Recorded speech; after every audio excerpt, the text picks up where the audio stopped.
Hello chess friends, today we are going to see two games. The first game is between Rozentalis and Appel from 1993. Let's start the game. Rozentalis was white, Appel was black. This game is about the subtle art of exchanges in chess. How Rozentalis won this game with no tactics, just complete strategy. We'll see how he's converted his advantage strategically and learn his technique along the way. Let's go.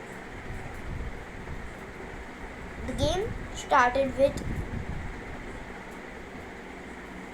you may expect to start with e4, but e4 was played. Knight f6, not the choice of most positional players, but still e5. Knight d5, g3. Rozentalis was like a grandmaster in the shadow of Karpov, Kasparov, Yusupov, players like that at the time, Kramnik. But he was still a very, very good talent. One of the best players one of the best players. If I would have to give a ranking, I would give him probably a top 16 grandmaster.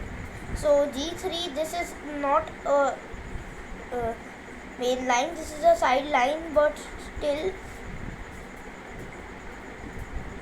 it's not that bad move. White's idea is to bishop g2 and fianchetto the bishop. So after g3, played d6, e into d6, e into d6, bishop g2, knight f6. Now as you can see, this game is not that known. In theory, Rozentalis has played this line 4 times. Yeah. He has played this line 5 times, 4 times as white and 1 time as black. Now d4 was played. Like out of this whole, 5 are his games. Okay, so d5. Now knight f3. Bishop e7. Short castle. And short castle. Knight e5, developing the knight, bringing the knight into the center. Knight bd7.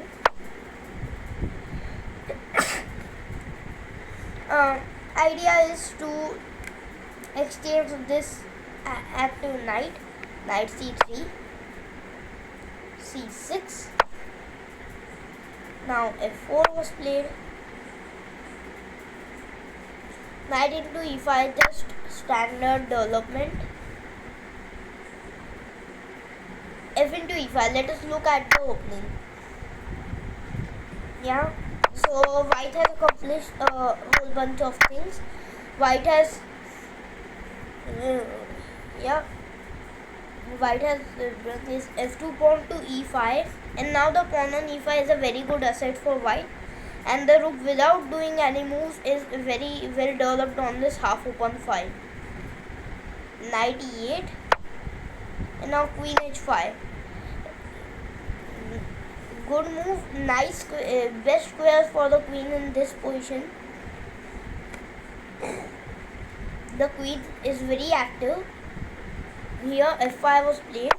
If g6, the queen would just go back, and then the dark squares would be weak, and the bishop would come to h6 and slay this rook on f8.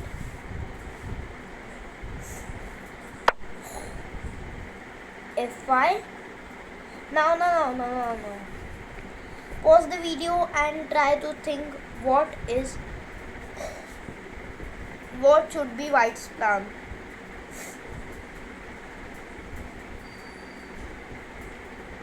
What is white's move and then white's plan? very important movement. It is the starting of this strategic masterpiece, and also a learning of a very important strategic concept or chess concept. Yeah, try to guess. Okay, let's go. So, thing is that knight e2 was played. Most people would think about bishop d2 rook e1 or bishop f4 rook e1, but knight e2 is most important. Why? See, there is an important question in chess. What is opponent's plan? This question in chess is called prophylaxis. Opponent's plan, as we can see, is knight c7, knight e6, because this e5 pawn is a passed pawn, and after knight c7, knight e6, the best blockaders of a passed pawn is a knight. Remember this, the best blockader of a passed pawn is a knight. So black's idea is knight c7 to e6. So white plays knight e2. I hope you now guess the idea of white. Yes, white wants to play after. White wants to do like when black's knight comes to e6, white's knight comes to f4, and he exchanges the only knights remaining, only pair of knights, so that his passed pawn could attain more glory. Knight e2. This is very important strategic concept. When you don't find a plan in such a position, ask yourself, what is opponent's plan? As we can see, knight c7, knight e6. Then when you focus on opponent's ideas and try to find a cure of opponent's idea, then you can find prevention of opponent's idea, then you can find your move and supposedly your plan, knight e2, knight f4. So this is very important strategic question. After knight e2 was played knight c7. Now c3 first, solidifying the center. Rozentalis, very positional Karpov type player. He just solidifies his position again and again. No hurry of anything. Knight e6, and now what to play? I hope very much that you played knight f4, and if you played so, your move is not good. Well, why am I saying so? Well, firstly, the best move is h4, so let's do that, and you'll in a minute see why. After knight f4 comes g5. Kind of awkward move, knight e6, bishop e6. But now it makes sense in a minute. Black's king is it looks weak, but it is not that weak. And now you lost your control over the very important f4 square, and you don't seem to find a plan. Yeah, how can you target the pawn? If you play h4, I'll just play g4, and white's queen is in some kind of trouble. White's queen has to go back, and now black's position is not that bad now. So that's why firstly h4, no counterplay to opponent. This is very important. When you are in a good position, you should give no counterplay to your opponent. You give counterplay, and in a sudden opponent starts in it, then you need to draw, or even you sometimes lose. This happens to me. This is very important strategy. No counterplay, no hurry. Just avoid all the counterplay and start playing. So yeah, and start doing the advantage again and again and converting it. After h4 was played rook f7.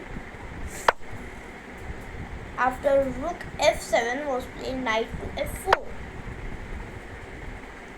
Well, what does it help? Knight f4. Now our plan is achieved. Knight into f4, bishop into f4, and now bishop e6. Oops. What about now?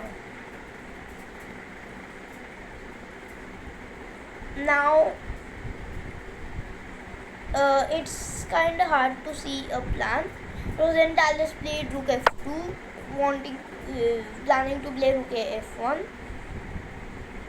Now queen a5, a3, so that the a pawn is consolidated, and now rook f1, queen into a2. So a3, c5, attacking on the center, bishop e3. As you can see, every move he solidifies his position more and more. And now c4. If c into d4, I can just play c into d4, and you didn't achieve much. And I am attacking on the king side. I am putting pressure on the king side, and soon I'll get to the c file and just invade your camp. That's not what anyone wants. And after c4, played rook af1, logical move, getting the rook in. And now after rook af8, now pause the video and think, what should you play? And now time for a very important strategic rule number 4. First was the planning one, second was the knight blockade, third was the how to third was the knockout double, and fourth, this is very important rule. When you see games of top grandmasters, they will often apply this rule to their practice. Now see, which is opponent's bad bishop? Now it is elementary to answer this question. Even for a beginner, it will seem that the e6 bishop is obviously the bad one. Almost all of black's pawns are placed in the color of that bishop. It's a bad bishop. What is black's good bishop? e7. Now what is our bad bishop? e3. All the pawns are on the color of the e3 bishop. So sad. Can we do anything? And it seems yes, there's a golden opportunity to play bishop to g5, and all of a sudden our position just gets way better. We exchange the dark square bishop. We exchange our bad bishop to opponent's good bishop. So now we have a strategic advantage. Now this is rule number 4. Whenever your pawns are placed on which color? Let's see. If your pawns are placed on dark squares, and if your bishop is dark square, try to place all your pawns on light squares. If your bishop is light squares, try to put all your pawns on light squares, vice versa. And if you have this is the rule. And here you have two bishops, but the g2 bishop is extremely good and the e3 bishop extremely bad, and the e7 bishop is good, e6 bishop is very bad. So we can exchange the g5 and the e7 bishop. So it's a good trade. This is this game's topic, the subtle art of exchanges in chess. So after bishop g5, and Rozentalis is the perfect person. He plays so subtly, noticing every detail on the board. Bishop into e7, queen into e7. He just won this game without any tactics, just pure chess. And now, very very important movement. Whatever you are doing, whenever you didn't pause, please now pause the video and think, what will you do? If you didn't pause at this moment, it means you get nothing of this video. This is everything you need to learn. This move. please pause the video and think what should be the move. Anyone who is watching the video, very important moment, you need to pause. If you don't pause, then it will not be good. Yeah, then you can just not watch this video, that will be better. So here, what should we play? White to move. Find the move and the plan.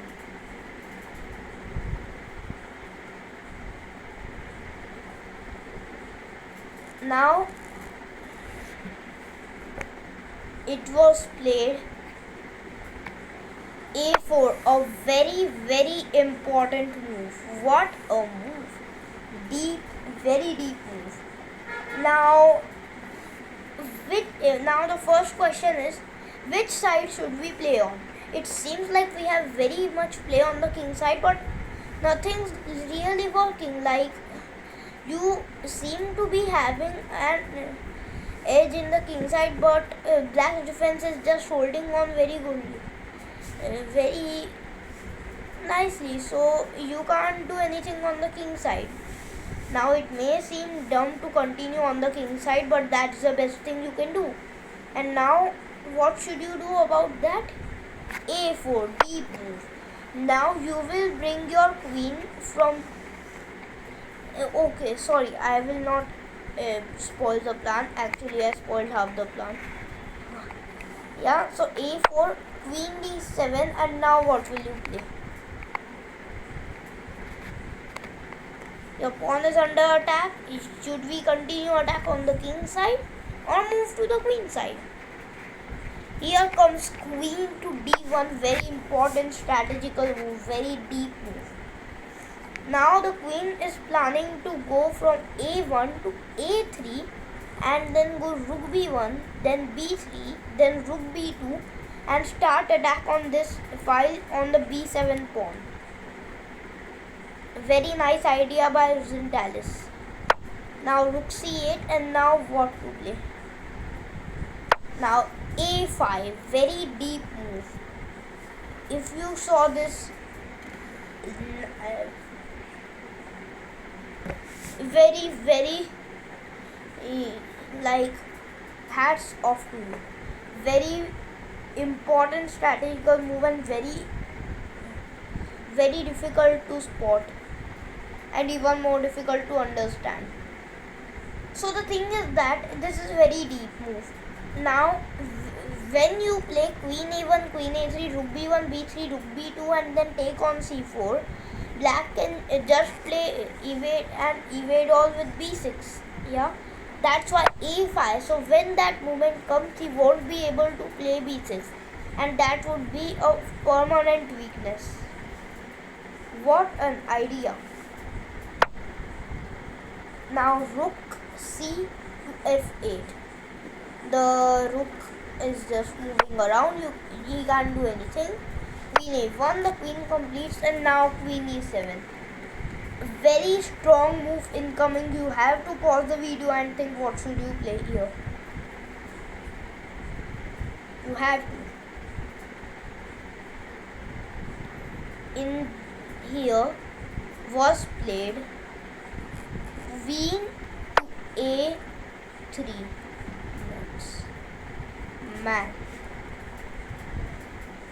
my god, queen to a3, what a move. How do I put it? It seems impossible to play queen a3, but it is true. You have to play queen a3. Now queen into a3, b into a3. Why did we spoil this structure queen a3, b a3? Very deep reason. Now when you take, now we can just go rook b1, rook b2 and attack on this b7 pawn. Yeah, and here if we did that same plan, like let's say you did queen d7, queen d7 was best move. If we did that same plan, let's say queen a2, rook c8, rook b1, queen c7, and now there is a catch.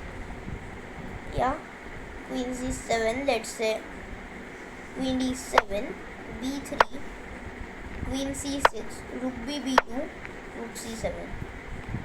Now there's a catch. After b into c4, queen into c4, it's not unclear whose pawn is weak. You can play, oops, not this one. You can play queen into c4, but after queen into c4, I can just play rook into c4, rook b7, rook c3, and well, it's not that bad. Also, I can here. Also, after here, I can just play cb3, rook b3, rook c7, and your c3 pawn is also kind of weak. So that's the catch. That's why if we leave the c3 pawn and open the b file, it would be just a disaster for black. That's why it was played this very deep queen a3 move. Now queen into a3, b into a3, and there's just no deficit. Yeah. Now rook d8, rook b2, now rook c7, rook b1, rook dd7. Firstly, rook b5, so that you can also put pressure on the d5 pawn, and there's one more reason. Now it was played king f2. Here we were queen into a3, b into a3. Now rook b5, rook dd7, king f2. Just waiting, white is in no hurry. King e3, and now rook b1, king e7, sorry, king f7, and now rook c5, king e7, and actually rook c5 very deep move. Why? Because after you take and then I take, I get the d4 square for my king, and then I can sometime play just a6 and crush with this c pass pawn. So that's why this is not good. Rook c5, king e7, rook b5. Now rook into c5 has to be taken, or else you lose the pawn. So rook into c5, d into c5. Mission completed.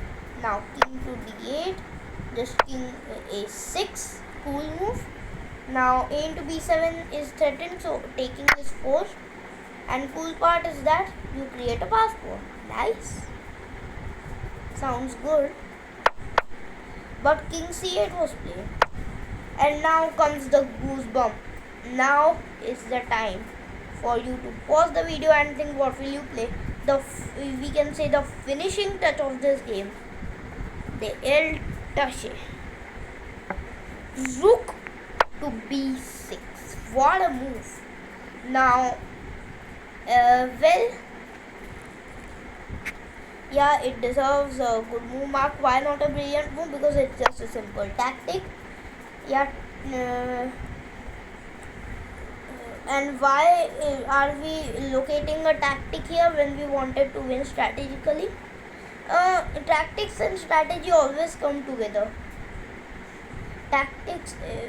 Strategy without tactics is the slowest route to victory, and tactic without strategy is the noise before defeat.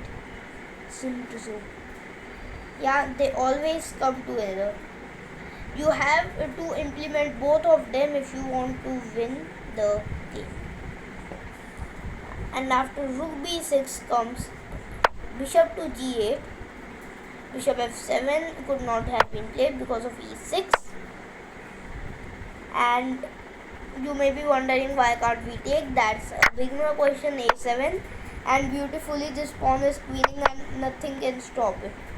Just see this position. a8 is equal to queen is unstoppable. That's why bishop g8, rook f6, threatening rook f8 check, rook d8, covering it, king d4, king jumps into the square, b into a6, and the final move of this game. Can you deliver the winning blow? Rook to d6, and this amazing finale of and this amazing game ends. What a game! This was just a strategical crushing brilliancy. What did we learn from the game? We learned, uh, I think, 4 rules of strategy. First one being that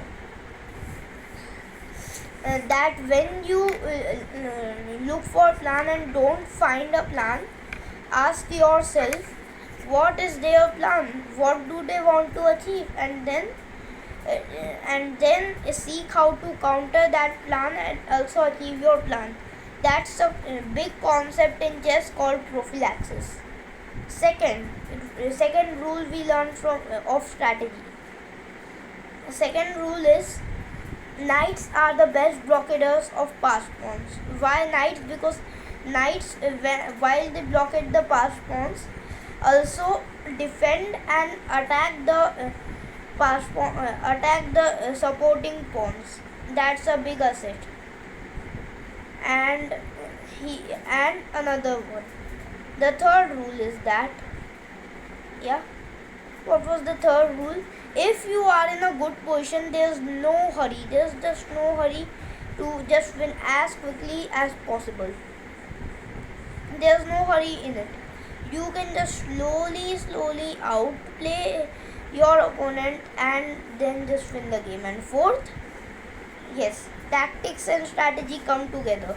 There's nothing like a complete tactical game or complete strategical game. You have to implement both of them to win the game. As the great general Sun Tzu said, tactics, strategy without tactics is the slowest route to victory. Tactics without strategy is the noise before defeat. Tactics with strategy is what makes the difference. This game made us realize that many amateurs do this common mistake of only focusing on tactics, doing hours and hours of tactics, and years after it they find themselves in the same place they were years before. So you have to work on both of them in order to improve your chess. This is very like there's a myth that below 2000 is all about tactics. You need to do just do tactics and get to 2000. Like that engine yells at us. Why did you do this? That was a simple win. This was a simple win. You missed the tactic. Else you went for the another one and won the game after 50 moves. And you didn't realize the horrible strategical mistakes you made earlier in the game. You just realized that one tactical mistake which delays winning by 20 moves, and you said that I now commit to work on my tactics harder for 8 hours a day, and nothing happens. Just this is a myth that all about tactics. Tactics are very important, but it's not that they are all about tactics. Strategy, endgames, openings are just as important. So these were the game. I hope you like it. Don't forget to just bell icon. Thank you.